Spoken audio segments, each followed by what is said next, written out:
ഈ പുളിശ്ശേരിയിൽ കേമൻ മാമ്പഴ പുളിശ്ശേരി തന്നെയാണ്.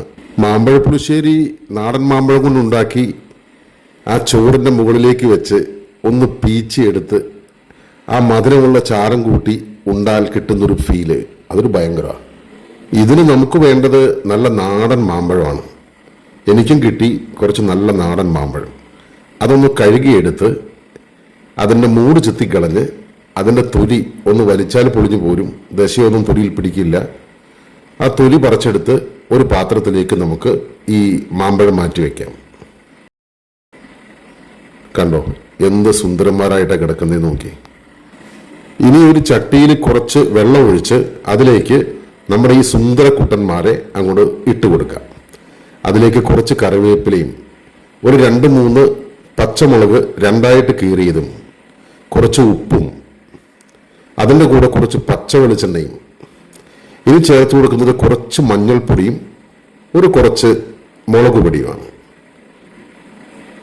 ഇനി നന്നായിട്ടൊന്ന് ഇളക്കി കുറച്ച് ശർക്കര കൂടി ചേർത്തിട്ട് അടച്ചു വെച്ച് ഒരു 10 മിനിറ്റ് നന്നായിട്ട് വേവിക്കാം. ഇനി ഒരു മിക്സിയുടെ ജാറെടുത്ത് ആ ജാറിലേക്ക് കുറച്ച് തേങ്ങയും ജീരകവും മഞ്ഞൾപ്പൊടിയും ചേർത്ത് ഒന്ന് അരച്ചെടുക്കാം. മാങ്ങ നന്നായിട്ട് വെന്ത് വന്ന് കഴിയുമ്പോൾ നമുക്ക് ഈ അരച്ചരയ്ക്കുന്ന അരപ്പ് അതിലേക്ക് ചേർത്ത് കൊടുക്കാം. ചേർത്ത് കൊടുക്കും. അരപ്പ് ശരിക്കും വിട്ടുപോരുന്നില്ല, അതുകൊണ്ട് കുറച്ച് വെള്ളം കൂടി ചേർത്ത് അതിലേക്ക് ചേർത്ത് കൊടുത്തു. ഇനി നന്നായിട്ടൊന്ന് ഇളക്കി ഒന്ന് വേവിക്കുവാനായിട്ട് ഒന്നുകൂടെ വയ്ക്കാം. വെള്ളമെല്ലാം നന്നായിട്ട് തിളച്ചു വന്നു.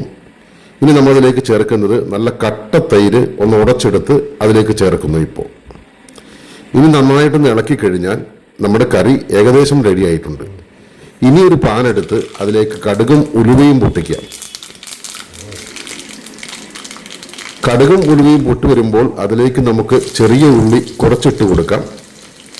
ഇനി അതിലേക്ക് ചേർക്കുന്നത് ഒരു 4-5 വറ്റൽമുളകാണ്. ഇത് ഉണ്ട വറ്റൽമുളകാണ്. ഇത് ഇവിടെയൊന്നും കിട്ടാനില്ലായിരുന്നു. ഞങ്ങൾ ടൂറ് പോയപ്പോൾ മൂന്നാറിൽ കണ്ടപ്പോൾ അവിടെ നിന്ന് മേടിച്ചതാണ്. ഇനി അതിലേക്ക് കുറച്ച് കറിവേപ്പിലയും ഇട്ട് നന്നായിട്ടൊന്ന് വാടി വന്ന് കഴിയുമ്പോൾ ഒരു ലേശം മുളക് പൊടി കൂടി അതിലേക്ക് ചേർക്കാം.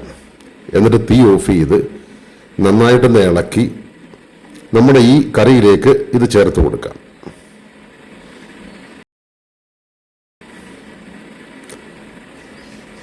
ഇനി നമ്മുടെ മാമ്പഴ പുളിശ്ശേരി റെഡി ആയിട്ടുണ്ട്. ഇനി നന്നായിട്ടൊന്ന് ഇളക്കി ഇത് ചോറിൻ്റെ നടുവിലേക്ക് ആ മാമ്പഴമെല്ലാം വെച്ച് ആ വറ്റൽമുളക് നന്നായിട്ട് അതിലേക്കൊന്ന് ചീറ്റിച്ച് മാങ്ങ എടുത്ത് നല്ലപോലെ ഒന്ന് പിഴിഞ്ഞ് ആ ചോറിലേക്കിട്ട് ആ ചോറിൻ്റെ ആ മധുരമുള്ള ചാരം കൂട്ടി ഒന്ന് കഴിച്ചാലുണ്ടല്ലോ സംഭവം വേറെ ലെവലാ. സംഭവം അടിപൊളിയാട്ടോ.